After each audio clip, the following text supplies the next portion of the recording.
Hello everyone, welcome back to our channel. So English మెథడ్స్లో మనకు first chapter అయిపోయింది, second chapter అయిపోయింది, third chapter కూడా అయిపోయింది.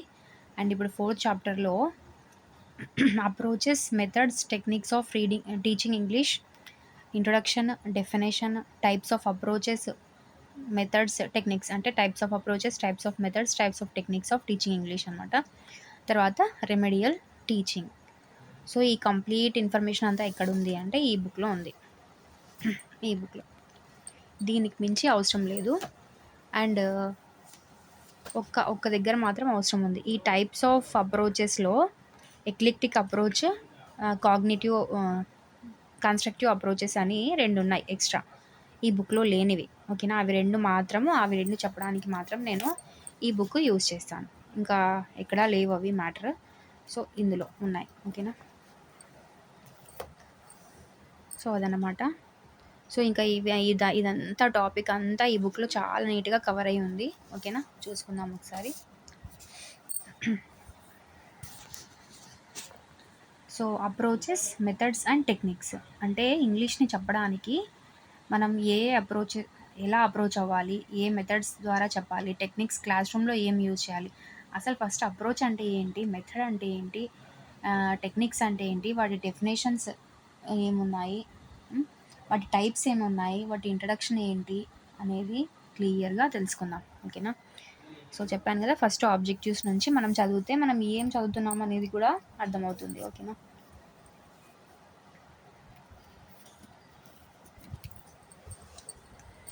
ఎస్. ఆబ్జెక్టివ్స్ అంటే ఈ యూనిట్లో మనం ఏం నేర్చుకుంటామంటే outline how the field of language teaching evolved. So ఎలా ఒక లాంగ్వేజ్ టీచింగ్ని ఎలా ఎవాల్వ్ అయింది అంటే ఎలా ఎలా చెప్తారు అనేసి. Understand the art and science of teaching English.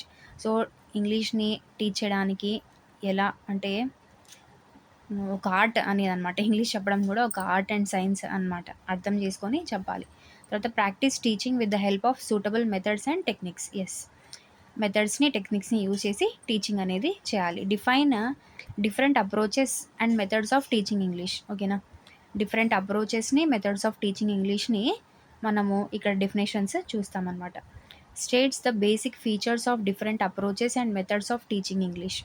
So different అప్రోచెస్ని, మెథడ్స్ని టీచింగ్ ఇంగ్లీష్ ద్వారా మనము డిఫరెంట్ అప్రోచెస్, మెథడ్స్ ద్వారా మనం ఇంగ్లీష్ని ఇక్కడ టీచ్ చేస్తామన్నమాట అనేది నేర్చుకుంటాం. ఫీచర్స్ ఏంటి అనేసి. Explain the advantages and limitations of different approaches and methods of teaching English. అంటే ఇంకా ఈ చాప్టర్లో మనం ఏం నేర్చుకుంటామంటే advantages, limitations of different approaches యొక్క అడ్వాంటేజెస్ ఎలా ఉంటాయి, లిమిటేషన్స్ అంటే పరిధులు ఎలా ఉంటాయి అని నేర్చుకుంటాం. Evolve different ways and techniques of teaching language skills, vocabulary and grammar. ఓకేనా, సో టెక్నిక్స్ నేర్చుకుంటాము, డిఫరెంట్ వేస్, లాంగ్వేజ్ స్కిల్స్ నేర్చుకుంటాము, వొకాబులరీ, గ్రామర్ ఎలా చెప్పాలి అనేది కూడా నేర్చుకుంటాం. ఓకేనా, so this unit reviews the historical changes advocated throughout the history of English language teaching and learning. It summarizes.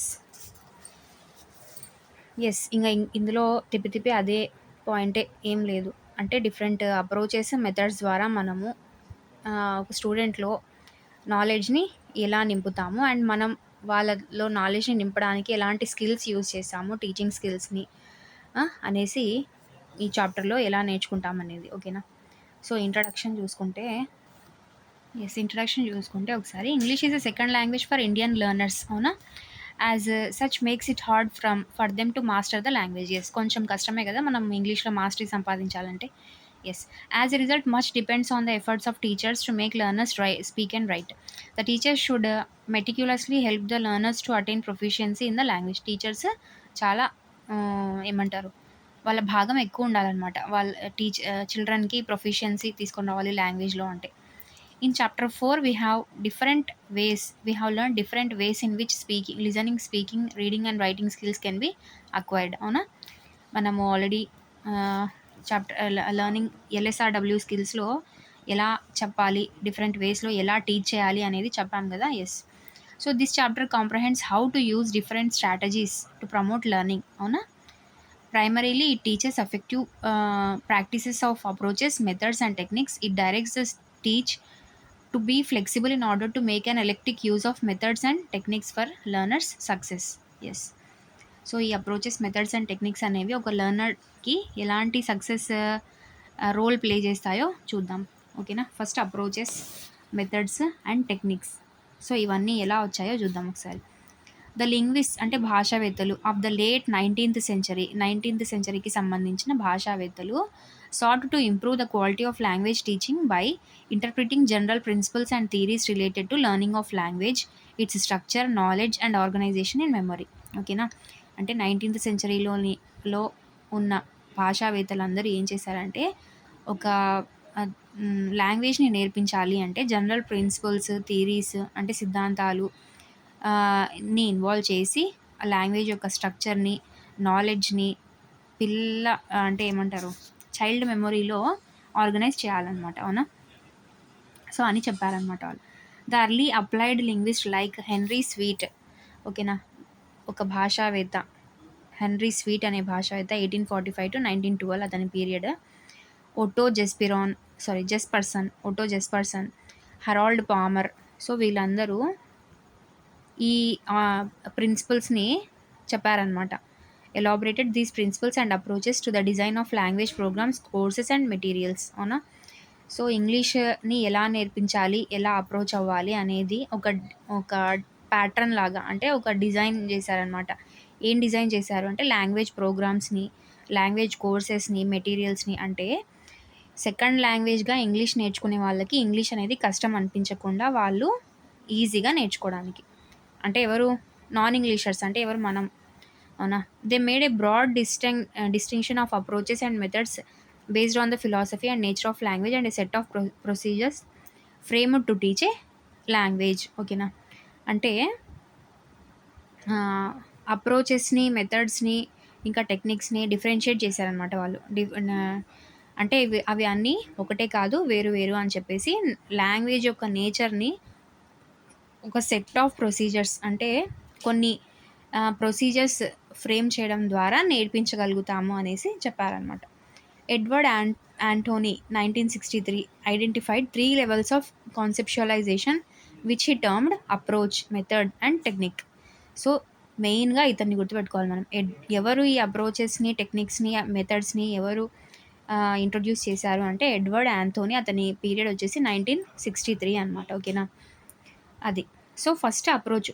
ఖచ్చితంగా అప్రోచ్ యొక్క డెఫినేషన్ బట్టి పట్టండి, తప్పులేదు. మెథడ్ యొక్క డెఫినేషన్, టెక్నిక్ యొక్క డెఫినేషన్ని ఖచ్చితంగా బట్టి పట్టాల్సిందే.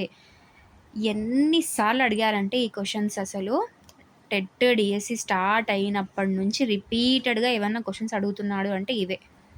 అప్రోచ్ డెఫినేషన్ కింద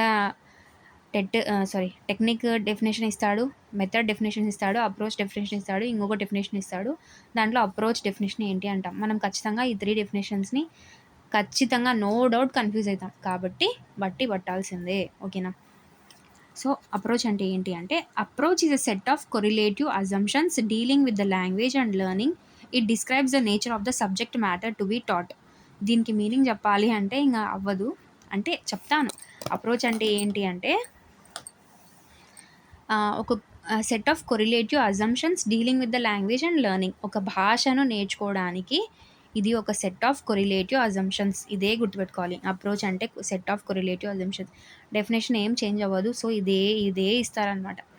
ఇంకా అప్రోచ్ ఏం చెప్తుంది అంటే the nature of the subject matter to be taught. ఎలా చెప్పాలి సబ్జెక్ట్ని, అంటే లాంగ్వేజ్ని ఎలా చెప్పాలి అనేసి ఈ అప్రోచ్ చెప్తుంది. మరి మెథడ్ చెప్పదా అంటే మెథడ్ కూడా చెప్తుంది. అందుకే కన్ఫ్యూజ్ అవుతారు అని చెప్పేది. సో డెఫినేషన్ నేర్చుకోండి అంతే.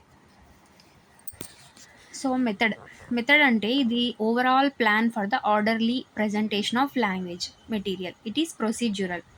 మరి ఇందాక మాట్లాడుకున్నది కూడా ప్రొసీడ్యూరలే, ప్రాసెసే అది కూడా. Set of correlative అజంప్షన్సే.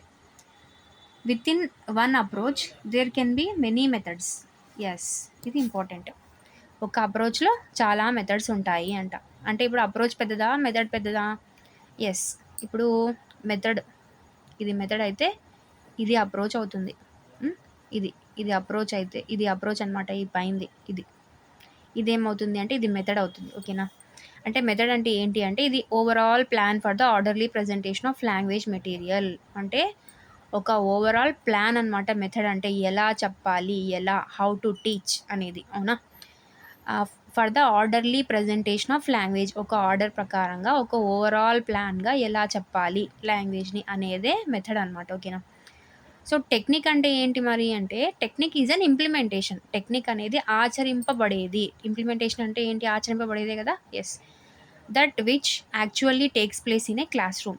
ఇది గుర్తుపెట్టుకోవాలి. టెక్నిక్ అంటేనే మనకు క్లాస్ రూమ్ గుర్తు రావాలి. అప్లికేషన్ బిట్స్ ఏమైనా వస్తే మనం చేయగలుగుతాం. టెక్నిక్ అంటే క్లాస్ రూమ్లో చేసేది అని గుర్తు రావాలి. It is a particular trick, stratagem or contrivance use to accomplish an immediate objective. So ఇదొక ట్రిక్ లాంటిదనమాట. పిల్లల మీద మనం ప్రయోగించి ఇంగ్లీష్ నేర్పించడానికి టెక్నిక్స్ కొన్ని ఫాలో అవుతాం. అంటే ట్రిక్స్ అంటే వాళ్ళని ఏదో ఫోర్స్ చేసి, కన్విన్స్ చేసి కాదు. వాళ్ళ ద్వారా ఏదైనా రోల్ ప్లేస్ చేయడం, డైలాగ్స్ చెప్పించడం, స్టోరీస్, డ్రామాస్, సో ఇవన్నీ టెక్నిక్స్ అనమాట. అంతేనా? సో అది. సో మెథడ్‌లో టెక్నిక్ ఉంటుంది మళ్ళీ. మెథడ్‌లో టెక్నిక్ ఉంటుంది. హ్మ్. ఇది హైయరార్కీ అంటే order of approach method technique ఏంటి అంటే, ఫస్ట్ అప్రోచ్‌లో మెథడ్స్ ఉంటాయి. మళ్ళీ మెథడ్స్‌లో టెక్నిక్స్ ఉంటాయి. అర్థమైందా? అది. Techniques must be consistent with a method and therefore in harmony with an approach as well. అదే కదా చెప్పింది. టెక్నిక్స్ మెథడ్స్‌లో ఉంటాయి అండ్ మెథడ్స్ ఏమో అప్రోచెస్‌లో ఉంటాయన్నమాట. Thus an approach deals with different theories about the nature of language and how languages are learned. These theories are based on the set of assumptions with deal with linguistic and psychological factors that are crucial for the acquisition of languages. For example, oral approach, natural approach, communicative approach, etc. So ఇలాంటి approaches ద్వారా మనము ఇంగ్లీష్ని భాషలాగా psychological ఫ్యాక్టర్స్ని inculcate చేసుకుంటూ, అంటే involve చేసుకుంటూ లాంగ్వేజెస్ని ఎలా నేర్పించాలి అని. ఓకేనా? So A method is a set of procedures, A plan that tells how to teach a language. ఒక మెథడ్ అనేది ఎలా చెప్పాలి లాంగ్వేజ్ని అని చెప్తుందనమాట. మరి అప్రోచ్ ఏం చెప్తుంది? అప్రోచ్ ఏం చెప్తుంది అంటే, లాంగ్వేజ్ యొక్క నేచర్ని చెప్పి అది ఆ లాంగ్వేజ్ ఎలా నేర్పించాలో చెప్తుందనమాట అప్రోచ్. ఓకేనా? అండ్ అది ఏమవుతుంది అంటే, అది సెట్ ఆఫ్ అజంప్షన్స్ అవుతుంది. లింగ్విస్టిక్గా సైకలాజికల్ ఫ్యాక్టర్స్ని ఇంక్లూడ్ చేసుకొని లాంగ్వేజ్ని నేర్చుకోబడుతుంది అనమాట అప్రోచ్లో. అదే మెథడ్ అయితే అది ఒక సెట్ ఆఫ్ ప్రొసీజర్స్. ఓకేనా? సో ఇంకా మనకి ఏం అర్థం కావాలి? సెట్ ఆఫ్ కొరిలేటివ్ అజంప్షన్స్ అంటే అప్రోచ్. సెట్ ఆఫ్ ప్రొసీజర్ అంటే విధానం, పద్ధతి, మెథడ్ అని గుర్తుపెట్టుకోవాలి. అవునా? మెథడ్ అంటే సెట్ ఆఫ్ ప్రొసీజర్స్ అనమాట. ఓకేనా? All the methods involve principles like selection, gradation, presentation and repetition. ఓకేనా? ఈ మెథడ్స్ అన్నీ కూడా ఈ ప్రిన్సిపల్స్ని ఫాలో అవుతాయన్నమాట. ఫస్ట్ సెలెక్షన్ చేసుకుంటారు ఒక మెథడ్ని, తర్వాత గ్రేడింగ్ ఇచ్చుకుంటారు, తర్వాత ప్రజెంట్ చేస్తారు, మళ్ళీ రిపీట్ చేసుకుంటారు. అర్థమైందా? ఇది ఇలా అని గుర్తుపెట్టుకోవాలి. All the methods involve principles. అన్ని మెథడ్స్ ఏ మెథడ్ని ఫాలో అయినా ఫస్ట్ మెథడ్ని సెలెక్ట్ చేసుకోవాలి, గ్రేడేషన్ ఇచ్చుకోవాలి, గ్రేడ్ ఇచ్చుకోవాలి, ప్రజెంటేషన్ చేయాలి, రిపిటేషన్ చేయాలి మళ్ళీ. అంతే. For example the grammar translation method, the direct method, the reading method etcetera అనమాట. ఇది అంటే మెథడ్స్లో మనం ఈ మెథడ్స్ అన్నీ ఒక వీడియోలో చేసాము ఆల్రెడీ. ప్రీవియస్గా విన్న వాళ్ళకైతే తెలిసి ఉంటుంది. ఎవరైతే వినని వాళ్ళు ఉన్నారో ఖచ్చితంగా ఆ వీడియోలోకి వెళ్ళి చూడండి. నేను ఈ టాపిక్ చెప్పేటప్పుడు ఇంకా ఇది చెప్పను అనమాట. ఎందుకంటే అది చాలా చాలా డీటెయిల్డ్గా ఇదే బుక్ని చూపిస్తూ చెప్పానమాట. Direct method, grammar translation method, bilingual method అనమాట. ఓకేనా? సో ఇది ద రీడింగ్ మెథడ్ ఇచ్చాడు. సో చూద్దాం. అంటే ఎగ్జాంపుల్స్ ఇవే అంతే. ఓకేనా? టెక్నిక్ అనేది ఇప్పుడు మనకి అప్రోచ్ అంటే అర్థమైంది, మెథడ్ అంటే అర్థమైంది. టెక్నిక్ అంటే how a thing is done in the class room. సరే, మనము ఆ లాంగ్వేజ్ ఏ లాంగ్వేజ్ టీచ్ చేస్తున్నామో ఆ లాంగ్వేజ్ యొక్క నేచర్ తెలుసుకున్నాము, ఎలా చెప్పాలో తెలుసుకున్నాము. సో అది మళ్ళీ ఆ మెథడ్ ఫాలో అవ్వాలో దాన్ని మెథడ్ అంటాం. మరి టెక్నిక్ అంటే క్లాస్ రూమ్లో ఫాలో అయ్యేది కదా. So whatever technique we use, it should be conform to the method under which it is used. So ఏ టెక్నిక్ని ఫాలో అయినా దానికి ఒక మెథడ్ ఉంటుంది, దాని ద్వారా మనం టెక్నిక్ని యూజ్ చేయాలి. For example substitution tables used in the pattern practice, reading techniques used in the West reading method, and dramatization and language games used in direct method. So ఇలాగా ప్రతి టెక్నిక్కి ఒక మెథడ్ ఉంటుందన్నమాట. అది ఫాలో అవ్వాలి. సో అలాగా. ఇప్పుడు అర్థమైందా? మెథడ్ అంటే ఏంటి, టెక్నిక్ అంటే ఏంటి, అప్రోచ్ అంటే ఏంటి అనేది. Yes. So the structural oral situational approach first approach అనమాట మనకు అప్రోచెస్లో. సో దీని గురించి బ్రీఫ్ హిస్టరీ ఏంటి అంటే, స్ట్రక్చరల్ ఓరల్ సిచ్యువేషనల్ అప్రోచ్, దీన్నే ఎస్ఓఎస్ అప్రోచ్ అంటున్నాం మనం. Came in to practice as an alternative to direct method. గుర్తుపెట్టుకోవాలి, ఇది డైరెక్ట్ మెథడ్కి ఆల్టర్నేట్గా వచ్చిన అప్రోచ్. ఓకేనా, డైరెక్ట్ మెథడ్కి ఆల్టర్నేట్గా వచ్చిన అప్రోచ్ ఏంటి అంటే SOS approach. During the world war 2, అంటే వరల్డ్ వార్ 2 జరిగేటప్పుడు both the American government and the students who visited the United states for higher studies required training in English అనమాట. అంటే ఇంగ్లీష్లో ట్రైనింగ్ కావాలన్నమాట. ఎవరైతే స్టూడెంట్స్ యునైటెడ్ స్టేట్స్ని విజిట్ చేశారో higher education కోసం వాళ్ళకు. So the linguists were involved in the program to develop a suitable method to teach and learn English. This resulted in the high demand of trained English teachers in America as well as elsewhere. Charles Fries, an American linguist, applied structural linguist principles to teaching of language. This led to emergence of structural approach in America. He adopted structure as the starting point in teaching or learning of English. So ఇది ఎలా start అయింది అంటే, world war 2 జరిగేటప్పుడు కొంతమంది students United స్టేట్స్కి higher education కోసం training అని వస్తారనమాట. ఏ దాంట్లో ట్రైనింగ్ అంటే ఇంగ్లీష్లో. సో కొంతమంది భాషావేత్తలు అక్కడ ఏం చేస్తారంటే ఒక ప్రోగ్రామ్ లాంటిది ఏర్పాటు చేస్తారు. దేనికి అంటే to develop teaching learning and ఇంగ్లీష్ని డెవలప్ చేయడానికి ఒక ప్రోగ్రామ్ని ఏర్పాటు చేశారు. ఆ ప్రోగ్రామ్ ద్వారానే చాలామంది ఇంగ్లీష్ ట్రైనర్స్ని ట్రైన్ చేసి అమెరికాలో కూడా ట్రైన్ చేస్తారనమాట. దీనివల్ల ఒక హై డిమాండ్ ఏర్పడుతుంది ఇంగ్లీష్ టీచర్స్కి. అవునా? సో ఇంగ్లీష్ భాషకు ఎలా అయితే ఏర్పడుతుందో డిమాండ్ ఇంగ్లీష్ టీచర్స్కి కూడా అలానే ఏర్పడుతుంది. సో అప్పుడు చార్లెస్ ఫ్రైస్ అనే ఒక అమెరికన్ భాషావేత్త చార్లెస్ ఫ్రైస్ అనే అతను అప్లైడ్ ఏం చేశాడంటే, అతను structural linguist principles to teaching of language. ఈ స్ట్రక్చరల్ భాషావేత్తలు అంటే ఏంటి, ఈ చెప్పే ట్రైనింగ్ టీచర్స్ కూడా వాళ్ళకు కూడా డిమాండ్ ఎక్కువైంది కాబట్టి అప్పటికప్పుడు ఎమర్జెన్సీలో ఈ స్ట్రక్చరల్ అప్రోచ్ అనేది అమెరికాలో ఉద్భవిస్తుంది అనమాట. ఓకేనా? So he adapted structure as a starting point in teaching and learning of the English. అసలు ఏంటి స్ట్రక్చరల్ అప్రోచ్ అప్పటి నుంచి చెప్తున్నారు, అర్థం కావట్లే అనుకుంటున్నారా? స్ట్రక్చర్కి ఇంపార్టెన్స్ ఇస్తూ, అంటే ఒక లాంగ్వేజ్ నేర్పించడానికి స్టార్టింగ్ పాయింట్ ఏంటి అంటే, ఈ చార్లెస్ ఫ్రైస్ ఒపీనియన్లో స్ట్రక్చర్ అనేది స్టార్టింగ్ పాయింట్ అనమాట. అంటే లాంగ్వేజ్ నేర్పిస్తున్నాము అంటే ఫస్ట్ స్ట్రక్చర్ నేర్పించాలి అంటాడు ఆయన. ఎవరు? Charles fries. ఓకేనా? ఎవరు ఇతను అంటే అమెరికన్ లింగ్విస్ట్. సిమిలర్గా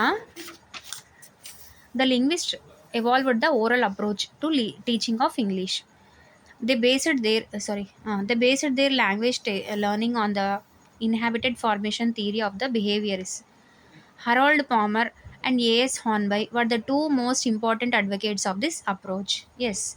సో అక్కడ అమెరికా వాళ్ళు ఎలా ఫాలో అవ్వాలో బ్రిటిష్ లింగ్విస్ట్ కూడా ఓరల్ అప్రోచ్ అనే ఒక టీచింగ్ అప్రోచ్ని వీళ్ళు కూడా తీసుకొస్తారనమాట. ఎవరు? బ్రిటిష్ వాళ్ళు. అవునా? సో ఎలాగైతే అమెరికాలో అక్కడ అప్రోచ్ స్టార్ట్ అయిందో స్ట్రక్చరల్ అప్రోచ్ అనేది, అంటే లాంగ్వేజ్ నేర్చుకోవడానికి స్ట్రక్చర్ ఇంపార్టెంట్ అని చెప్పేసి చార్లెస్ ఫ్రైస్ ఎలా అయితే అన్నాడో, అలాగే బ్రిటిష్ లింగ్విస్ట్ అంటే బ్రిటిష్ భాషావేత్తలు కూడా ఓరల్ అంటే ఏంటి? మాట్లాడడం. Oral approach to teaching of English, oral approach అనేది ఇంపార్టెంట్ అని చెప్పేసి దాన్ని ఇన్వాల్వ్ చేస్తారనమాట. They based there language learning on the habit formation theory of the behaviourist. అంటే ఈ భాషావేత్తల ఎవరి ప్రకారంగా అంటే ఏ సిద్ధాంతం ప్రకారంగా అంటే ప్రవర్తనవాదుల సిద్ధాంతంగా ఓరల్ అప్రోచ్ని ఎవరు? బ్రిటిష్ లింగ్విస్ట్ ఫాలో అవుతారనమాట. Harold Palmer and A S Hornby were the two most important advocates of this approach. So ఈ స్ట్రక్చరల్ ఓరల్ అప్రోచ్ ఎస్ఓఎస్ అప్రోచ్కి ఎవరు మెయిన్ ఇంపార్టెంట్ అడ్వకేట్స్ ఎవరు అంటే Harold Palmer and A S Hornby. ఓకేనా? So వాళ్ళు ఏం recommend చేస్తారు అంటే systematic principles of selection, gradation and presentation అనమాట. ఓకేనా? సో ఒక సిస్టమాటిక్ వేలో చెప్పాను కదా నేను, సెలెక్షన్ ఉండాలి, గ్రేడేషన్ ఉండాలి, ప్రజెంటేషన్ ఉండాలి అని చెప్తారనమాట వీళ్ళు. ఇదేంటి? మెథడ్స్లో కదా ఇది. ఇది అప్రోచెస్‌లోకి ఎలా వచ్చింది అంటే, అప్రోచెస్‌లో మెథడ్స్ భాగం కాబట్టే వాళ్ళు దీన్ని రికమెండ్ చేశారనమాట. ఓకేనా. చెప్పాను కదా నేను అప్రోచెస్‌లో మెథడ్స్ ఉంటాయి. మెథడ్స్‌లో టెక్నిక్స్ ఉంటాయి. అవునా? అలాగా. They believed in intensive oral drilling of the sentence patterns and pronunciation. వాళ్ళు ఏం నమ్మారు అంటే, ఓరల్ డ్రిల్లింగ్ వల్ల సెంటెన్స్ ప్యాటర్న్స్‌ని అండ్ ప్రొనౌన్సియేషన్‌ని ఆహ్, బాగా ప్రాక్టీస్ చేయొచ్చు. అంటే సారీ, లాంగ్వేజ్‌ని డెవలప్ చేయొచ్చు అనేసి వాళ్ళు నమ్మారు. ఇదంతా ఎందుకు? ఈ తిప్పలంతా ఎందుకు అంటే మీకు అర్థమైతుందా ఫస్ట్? సో, ఈ అప్రోచ్ అనేది ఎందుకొచ్చింది అంటే, డైరెక్ట్ మెథడ్‌కి ఆల్టర్‌నేట్‌గా. డైరెక్ట్ మెథడ్ అంటే ఏంటో గుర్తొచ్చిందా? డైరెక్ట్ మెథడ్ అంటే ఒక లాంగ్వేజ్‌ని అదే లాంగ్వేజ్‌లో టీచ్ చేయడం అనమాట. ఇప్పుడు నేను ఇంగ్లీష్ టీచరు. నేను ఇంగ్లీష్‌లోనే చెప్పానంటే మీకేం అర్థమవుతుంది? టక టక చదివేసి yes, yes, yes, yes, yes, he followed this, he followed that, yes, yes అని చెప్పాననుకో మీకేం అర్థమవుతుంది? ఏం అర్థం కాదు. సో, మీకు అర్థమయ్యే భాషలో అంటే మీ మదర్ టంగ్‌లో నేను చెప్తున్నందుకే మీకు అంతంత మాత్రాన ఈ మెథడాలజీ అనేది అర్థమవుతుంది. అవునా? కానీ సో, ఇక్కడ ఈ బ్రిటిషర్స్, ఈ అమెరికన్ అమెరికన్ లింగ్విస్ట్ వీళ్ళేం చేశారంటే, వాళ్ళ ఇంగ్లీష్‌కున్న డిమాండ్‌ని బట్టి మనకు ఇంగ్లీష్ నేర్పించడానికి కొన్ని ఈజీ వేస్ చెప్పారనమాట. అలా వచ్చినవే ఇవి అప్రోచెస్. ఓకేనా? అర్థమైందా ఇప్పుడు పాయింట్? అది తెలుసుకోకపోతే ఇది ఎందుకు నేర్చుకుంటున్నామో కూడా అర్థం కాదు. చాలామంది ఇంత సోది ఎవరు చెప్పరు. ఇంత సోది చెప్పినా నేర్చుకునేది తక్కువుంటుంది. ఆ సోది వింటేనే కొంచెం మనం ఎందుకు నేర్చుకున్నాం అనేది అర్థమవుతుంది అంతే. ఎక్కువ చెప్పానా? పర్లేదులెండి.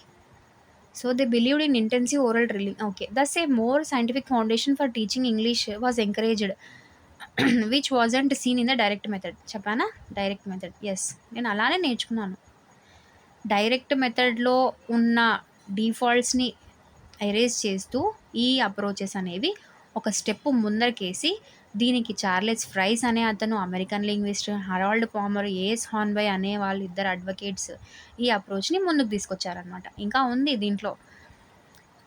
ఏంటి అని చెప్పట్లేదు. ఇంగా ఈ ఎస్ఓఎస్ అప్రోచ్ ఎలా వచ్చింది అనే మాట్లాడుకుంటున్నాం. ఇంకా డీటెయిల్డ్‌గా అది అంటే ఏంటి అనేది కూడా చూస్తారు మీరిప్పుడు. ఓకేనా? So so Hornby took the approach a foot forward and suggested that structures are not to be presented in isolation but have to be practiced in a context situational. Yes. అరే చార్లెస్ ఫ్రైస్ నువ్వేమో structure important SOS అప్రోచ్కి అని చెప్పినావు కదా, అది ఐసోలేషన్లో పెడితే అంటే వాడకుండా పెడితే ఏం లాభం రా? ప్రాక్టీస్ చేయాలి ఖచ్చితంగా, కాంటెక్స్ట్ ఉండాలి, దానికి ఒక సిచ్యువేషన్ ఉండాలి అని చెప్పాడనమాట. ఎవరు? హార్న్బై. ఈ బై హార్న్బై. ఓకేనా. So thus SOS approach became more operative from the late 1940s. ఇది ఇంపార్టెంట్. ఎప్పటి నుంచి వచ్చింది ఇది అంటే ఎస్ఓఎస్ అప్రోచ్ 1940s నుంచి బాగా బాగా రీచ్ అయిందనమాట ఇది. ఓకేనా. తర్వాత SOS approach came in to Vogue in 1950s. అది స్టార్ట్ అవ్వడం 1940s. 1950స్లో ఇండియాలో బాగా పాపులర్ అయిందనమాట. And still remains popular as many teachers adopt SOS approach to teach English. So ఇంకా ఇప్పటికీ కూడా చాలామంది టీచర్స్ ఈ ఎస్ఓఎస్ అప్రోచ్ని ఫాలో అవుతున్నారు. సరే మరి ఇంత శృతి చెప్పినావు కదా, ఇప్పుడు చెప్పు ఎస్ఓఎస్ అప్రోచ్ అంటారా? అదే చెప్తున్నాను. సో ఫీచర్స్ ఏంటి, ఎస్ఓఎస్ అప్రోచ్ అంటే ఏంటి అంటే, SOS approach believes in the following principles. So దాని ద్వారా మనకి ఏం లాభము చెప్పు ఇప్పుడు అంటే చెప్తున్నా. Language teaching should begin with the spoken language. First ఈ లాంగ్వేజ్ స్పీకింగ్ అనేది స్పోకెన్ లాంగ్వేజ్ అంటే ఓరల్గా మనం చెప్పేదాన్ని బట్టి లాంగ్వేజ్ అనేది ఇంప్రూవ్ అవుతుంది అనేది దీని మెయిన్ ఫీచర్ అనమాట. ఓకేనా. Vocabulary selection should follow procedures that encourage coverage of an essential general service vocabulary. ఓకేనా. మన ఒకాబులరీ సెలెక్షన్ అనేది ఎలా ఉండాలి అంటే, ఒక పదం మనం నేర్చుకుంటున్నామంటే అది ఎలా ఉండాలి అంటే, should follow procedures that ensure coverage of essential general vocabulary. అంటే జనరల్ వొకాబులరీని ఫస్ట్ నేర్చుకోవాలి, తర్వాత టిపికల్ వొకాబులరీని యూజ్ చేయాలన్నమాట. Items of grammar should follow the principle that simple forms should be taught before complex ones. నాకు చెప్పాను కదా అదే. గ్రామర్ నేర్పిస్తున్నామంటే ఫస్ట్ సింపుల్ ఫార్మ్స్ నేర్పించాలి, తర్వాత కాంప్లెక్స్, తర్వాత tough. Teaching or learning method should consider language as a habit formation process అని ఎవరు చెప్పారంటే, behavioural psychology of BF Skinner influenced them. అంటే ఈ చెప్పాను కదా, ఈ స్ట్రక్చరల్ అప్రోచ్ మెథడ్ ఎవరి వల్ల సైకోలింగ్విస్టా, బిహేవియరిస్టా అంటే మనం గుర్తుపెట్టుకోవాల్సింది బిహేవియరిస్ట్. బిహేవియరల్ సైకాలజీలో బిఎఫ్ స్కిన్నర్ అనే అతను ఈ పాయింట్‌ని అంటే ఈ ఫీచర్‌ని ఇన్‌ఫ్లుయెన్స్ చేశాడనమాట. ఏంటి ఈ ఫీచర్ అంటే టీచింగ్ అయినా, లెర్నింగ్ అయినా teaching or learning method should consider language as a habit formation process. అది ఒక అలవాటులాగా అవ్వాలి కానీ ఒక టెన్షన్ లాగా, ఒక బర్డెన్ లాగా పిల్లలకి ఉండకూడదు. ఓకేనా? The process of learning should regard reinforcement as an important element. ఓకేనా? పునర్బలనాలు ఇవ్వాలి అంటారు కదా, సో అది ఫాలో అవ్వాలన్నమాట ఇక్కడ. New language points should be meaningfully introduced in situational practice. So ఏదైనా కొత్త వర్డ్స్ వస్తే దాన్ని మీనింగ్ఫుల్గా ఇంట్రడ్యూస్ చేయాలి అనమాట. అంటే చెప్పాలి, ఆ సిచ్యువేషన్కి తగ్గట్టు దాని మీనింగ్ చెప్పాలి. Reading and writing should be introduced after establishing a sufficient lexical and grammatical basis. Yes. So reading and writing అనేది అంటే చదవడం, రాయడం అనేది sufficient lexical and grammatical basis ద్వారా ఇంట్రొడ్యూస్ చేయాలన్నమాట. ఓకేనా? Thus, the three process which Palmer believed in a learning language are advocated in the SOS approach: receiving the knowledge, fixing it in the memory, and practicing it till learning is internalized. ఓకేనా? ఈ Herald palmar ఏం చెప్పారు అంటే ఈ SOS approach అనేది ఒక process లాగా జరగాలి. దాంట్లో ఏమేమి జరగాలి అంటే ఫస్ట్ రిసీవింగ్ ద నాలెడ్జ్ని రిసీవ్ చేసుకోవాలి, మెమొరీలో ఫిక్స్ చేసుకోవాలి అండ్ ప్రాక్టీస్ చేయాలి. అది. ఓకేనా? ఇవి ఫీచర్స్ ఎస్ఓఎస్ అప్రోచ్. ఇంకా ఏముంది అంటే టు కాంప్రహెండ్ స్ట్రక్చర్స్ అంటే స్ట్రక్చర్స్ని అర్థం చేసుకోవాలి. స్ట్రక్చర్స్ అంటే ఏంటి? Subject plus verb plus object అంటామా మనం, అదే స్ట్రక్చర్ అంటే. To comprehend, structures are presented in meaningful situations and practiced first orally and then in reading and writing. ఫస్టే మనం ఎస్ ప్లస్ వి అంటే పిల్లవాడు నాకు ఇంగ్లీషే వద్దు అని పారిపోతాడు, అవునా?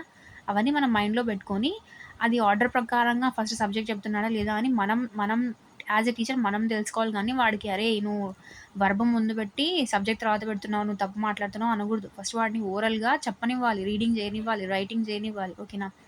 Drills form and important technique of the approach. Drilling చేపియాలి అంటే ఏంటి అంటే పిల్లలతో ఓరల్గా చెప్పించాలన్నమాట ప్రతిదాన్ని. Language is encoded as elements of phonemes, morphemes, word structure, sentence types and taught by creating situations. ఓకేనా? లాంగ్వేజ్ అనేది ఎలా నేర్పించాలి అంటే ఫోనిమ్స్ అంటే ఫస్ట్ సౌండ్స్. ఆ, ఏ అంటే ఆ రావాలి, బి అంటే బ, సి అంటే స్ మాత్రమే కాదురా కు అని కూడా వాడతాము. చైర్లో చైర్ సిహెచ్ఏఆర్ చైర్లో చైర్ వాడతాము. కలర్ సిఓఎల్ఓ యూఆర్లో కలర్లో కా అని వాడతాము అని చెప్పేసి వాడికి డిఫరెన్స్ చూపించాలి. ఓకేనా? వర్డ్ స్ట్రక్చర్ ఏంటో చెప్పాలి, సెంటెన్స్ టైప్స్ ఏంటో చెప్పాలి. ఓకేనా? ఎలా చెప్పాలి అంటే క్రియేటింగ్ సిచ్యువేషన్స్, క్లాస్ రూమ్లోనే సిచ్యువేషన్స్ క్రియేట్ చేసుకుంటూ చెప్పాలి. Situations are created by using objects. ఇంతదాకా మనం స్ట్రక్చర్ అనే దాని గురించి కొంచెం ఇంపార్టెన్స్ ఇచ్చుకుంటూ మాట్లాడినాం. ఇప్పుడు సిచ్యువేషన్స్ గురించి ఇంపార్టెన్స్ ఇస్తున్నాం అనమాట. ఎస్ఓఎస్ అంటే ఏంటి? SOS structural, oral, situational. ఇప్పుడు స్ట్రక్చర్ అంటే ఏంటో తెలుసు, ఓరల్ అంటే మాట్లాడడం, సిచ్యువేషనల్ అంటే సిచ్యువేషన్ని కలిగించడము. ఎలా కలిగించాలి? క్రియేట్ చేయాలి బై యూజింగ్ ఆబ్జెక్ట్స్. ఏదైనా ఆబ్జెక్ట్స్, టీచింగ్ ఆబ్జెక్ట్స్ని యూజ్ చేయాలి, లేదంటే pictures, dialogues, questions, answers, gestures అంటే గెస్చర్స్ అంటే యాక్షన్ చేసి చూపించడము. అంటే ఇవి సిగ్నల్స్ అనమాట. మనం చేత్తో నడుచుకుంటూ, తల ఊపుకుంటూ, కళ్ళతో సింబాలిక్గా రిప్రజెంట్ చేయడము, యాక్షన్స్ ద్వారా కూడా. ఇవన్నీ సిచ్యువేషన్స్ని కలగజేసి లాంగ్వేజ్ని యూజ్ చేయాలన్నమాట. The language which is thus learned in the class is used in out side world. అంటే క్లాస్ బయట కూడా ఎలాంటి లాంగ్వేజ్ని యూజ్ చేస్తామో కూడా క్లాస్ లోపలనే నేర్పించాలి. ఓకేనా? Practice of language is generally given by the use of drills. చెప్పాను కదా, డ్రిల్స్ అంటే ఓవరాల్గా చాలాసార్లు రాయించడము, చెప్పించడము ఇవి. Some of the drills the teacher can make use of or substitution tables. Most important అనమాట ఇది సబ్స్టిట్యూషన్ టేబుల్స్ అనేది. ప్రతి ఇంగ్లీష్ టీచర్ ఖచ్చితంగా ఇవి యూజ్ చేయందే గ్రామర్ ఎవ్వరూ చెప్పలేరు, అవునా? తెలిసింటుంది మీకు సబ్స్టిట్యూషన్ టేబుల్ అంటే. నేను ఆల్రెడీ ఇంతకుముందు క్లాస్లో కూడా చెప్పాను మీకు. సబ్స్టిట్యూషన్ టేబుల్స్ అంటే టేబుల్ ఇలా వేస్తారు. సో ఇక్కడ first person, second person, third person ఏదో ఒకటి రాస్తారు. ఇక్కడ ఒక వర్బ్ రాస్తారు, ఇక్కడ ఒక ఆబ్జెక్ట్ రాస్తాం. హీ, షీ, ఇట్, లేదంటే ఐ రాద్దాం ఇక్కడ. I, is, are, am, singing, sitting, dancing, సరే ఏదో ఒకటి. He is sitting, she is dancing, I am singing. So అలాగా దీన్నే సబ్స్టిట్యూషన్ టేబుల్స్ అంటాం. ఓకేనా. So completion of the sentence by using meaningful expressions, call word technique, chaining technique. Chaining అంటే ఒక వర్డ్ని use చేసి ఇంకొక వర్డ్, ఒక పిల్లవాడిని ఇంకొక వర్డ్ యూజ్ చేయమని చెప్పాలి, దానికి అటాచ్డ్గా ఇంకొక వర్డ్ని యూజ్ చేయమని చెప్పాలి. అలా సెంటెన్స్ ఫ్రేమ్ చేసుకుంటూ చైన్ మెథడ్లో చెప్పుకుంటూ పోవాలన్నమాట పిల్లలు. అది thus the SOS approach established itself formally with the following objectives. మళ్ళీ దీనికి కొన్ని ఆబ్జెక్టివ్స్ ఉన్నాయి.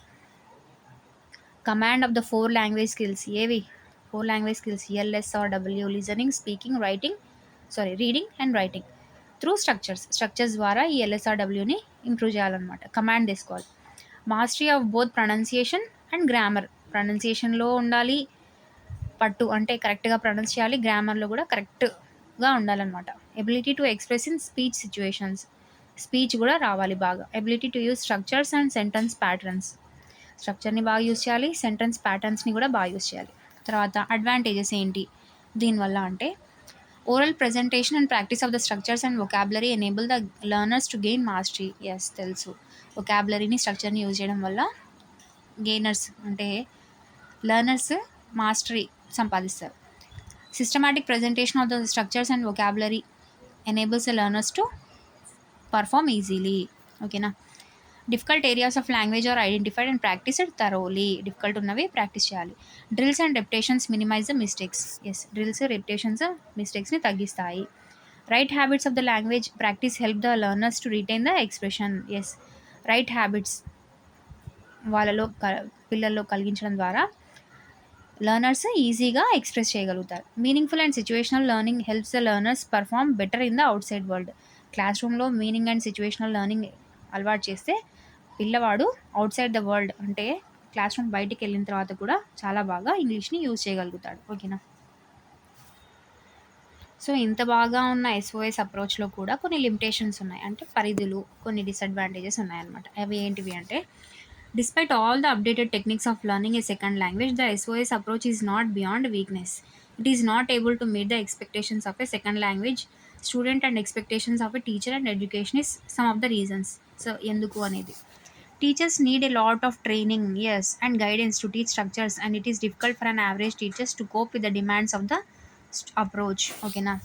సో టీచర్కి పట్టు లేకపోతే అసలు చెప్పలేరనమాట. స్ట్రక్చర్ సబ్స్టిట్యూషన్ టేబుల్స్ వేసి చెప్పాలి గ్రామర్ అంటే అంత ఈజీ కాదు, చెప్పాల్సిందే. అంటే టీచర్కి ట్రైనింగ్, గైడెన్స్, టీచర్ చాలా మాస్టరీ సంపాదించి ఉండాలన్నమాట. సో అది లేకపోతే ఇది ఫెయిల్ అవుతుంది ఈ approach. So a greater emphasis on an oral language is ascertained than on written form. Function of a second language is seen more in written form.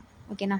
అంటే ఏంటి అంటే, ఓరల్ లాంగ్వేజ్ అనేది కూడా చైల్డ్ యూజ్ చేయాలి అంటే first టీచర్కి బాగా రావాలి. అది అది రిటర్న్ ఫామ్లో కూడా మంచిగా మనం ఏదైతే చెప్తున్నామో అది రాయగలిగేలాగా ఉండాలి. దీంట్లో కూడా కొంచెం ఇది ఫెయిల్ అయిందనమాట. Situational practice is not feasible for learning for some of the language items. So ఈ సిచ్యువేషన్ అన్నాను కదా నేను, టీచర్ కొన్ని లాంగ్వేజ్ ఐటమ్స్ తీసుకొని సిచ్యువేషన్ని క్రియేట్ చేసి చెప్పాలి అనేసి, అది కొంచెం అంత ఈజీ కాదు అనేసి. తర్వాత situational learning results in a very slow rate of vocabulary building as the material concentrates on only a few structures. As a result learning becomes dull and uninteresting. ఈ సిచ్యువేషనల్ అనేది ప్రతిదీ మనం సిచ్యువేషన్ క్రియేట్ చేసి చెప్పలేం కదా. ఇప్పుడు present టెన్స్ని చెప్పగలుగుతాం. ఇప్పుడు మన సబ్జెక్ట్ ప్రజెంట్ టెన్స్ అనుకో, పిల్లవాళ్ళని అందరినీ మనము ఏదో ఒక యాక్టివిటీ చేయించి, he is reading, he is running, he is sleeping, he is sitting, he is dancing, he is writing అని చెప్పేసి మనం ఒక సిచ్యువేషన్ క్రియేట్ చేసి చెప్పగలుగుతాం. పాస్ట్ టెన్స్ని చెప్పగలుగుతామా? చెప్పలేము. ఫ్యూచర్ టెన్స్ని చెప్పగలుగుతామా? చెప్పలేము. సో ప్రతిదీ సిచ్యువేషనల్గా చెప్పడం అనేది అంత సాధ్యం కాదు. దానివల్ల వొకాబులరీ కొంచెం material concentrates on a very few structures. ఓకేనా. సో కొంచెం లెర్నింగ్ అనేది డల్ అవుతుందన్నమాట. అది the approach is unable to account for the fundamental aspect of language, that is creativity and uniqueness of the infinite number of sentences which an individual can practice. ఓకేనా. అంటే ఏంటి అంటే, the approach is unable to account for the fundamental aspect of the language, that is అంటే ఈ ఎస్ఓఎస్లో creativity అనేది, కొత్తదనం అనేది ఉండదన్నమాట, కొంచెం తక్కువ అవుతుంది అది. ఓకేనా. అది ఒక drawback. However, the SOS approach, with its strong emphasis on an oral practice of grammar and sentence patterns, still continues to be widely used in the many parts of this world. Though it was questioned in 1960s. The reaction to this approach led to communicative approach, which is discussed in the following section. Yeah, okay. So, ఇది కొంచెం అంతలాగా fail అయినా గూడా కొన్ని విషయాల్లో even అయినా గూడా ఇంకా కంటిన్యూ అవుతూనే ఉంది. దీని మీద 1960స్‌లోనే కొన్ని క్వెషన్స్ అంటే ఎందుకిది అని క్వెషన్ చేసినా గూడా ఇప్పటికి గూడా కొన్ని అంటే ఇప్పటికి గూడా ఈ అప్రోచ్‌ని ఫాలో అవుతూనే ఉన్నారు. అండ్ ఈ అప్రోచ్ అనేది కమ్యూనికేటివ్ అప్రోచ్‌కి దారి తీసిందనమాట. సో, ఈ కమ్యూనికేటివ్ అప్రోచ్ అంటే ఏంటి అనేది మనము నెక్స్ట్ క్లాస్‌లో చూద్దాము. కొంచెం ఇవి 2 లెంతీ అప్రోచెస్ అనమాట. దాని తర్వాత మెథడ్స్ నేను క్లాస్ ఆల్రెడీ చెప్పేసాను. దాని తర్వాత టెక్నిక్స్ ఇంకో క్లాస్ చెప్పుకున్నాము. 3 క్లాసెస్‌లో మనకు ఈ చాప్టర్ అనేది అయిపోతుంది. మాక్సిమం రేపు అయిపోజేయడానికి ట్రై చేస్తాం. ఓకేనా? సో, ఇంకా మన ఛానల్‌ని ఎవరైతే సబ్స్క్రైబ్ చేసుకోలేదో ఖచ్చితంగా సబ్స్క్రైబ్ చేసుకోండి. పోస్ట్స్ గురించి ఆలోచించొద్దండి. ఇంకా పెరిగే ఛాన్సెస్ అయితే ఎక్కడ కనిపించట్లేదు. 2500 అని అనుకుంటున్నారు. So, let's see. ఇంకా ఈ 9థ్ కూడా 9థ్ లోపే రిజల్ట్స్ కూడా వచ్చేస్తాయి అంటున్నారు. అది కూడా చూద్దాము. నార్మలైజేషన్ వల్ల ఎంతమంది పైకి వెళ్తారో, ఎంతమంది కిందికి వచ్చేస్తారో తెలీదు. సో, చూద్దాం. సో, మీ ప్రిపరేషన్ మాత్రం ఎక్కడా కూడా స్టాప్ చేయొద్దండి. ఏ దానికి ఏ రిజల్ట్‌ని ఏ న్యూస్‌కి కూడా చలించొద్దండి. ఇప్పుడున్న సిట్యుయేషన్‌లో మనం చదవడం మాత్రమే ఏకైక శక్తి ఏంటి మనది అంటే చదవడం మాత్రమే. ఇంకా మిగతావన్నీ పట్టించుకోకూడదు. ఓకేనా? సో, ఇదండి ఎస్ఓఎస్ అప్రోచ్. నెక్స్ట్ క్లాస్‌లో మనము కమ్యూనికేటివ్ అప్రోచ్ గురించి మాట్లాడుకుందాం. ఓకేనా? Please like, share, comment and subscribe. Thank you for watching.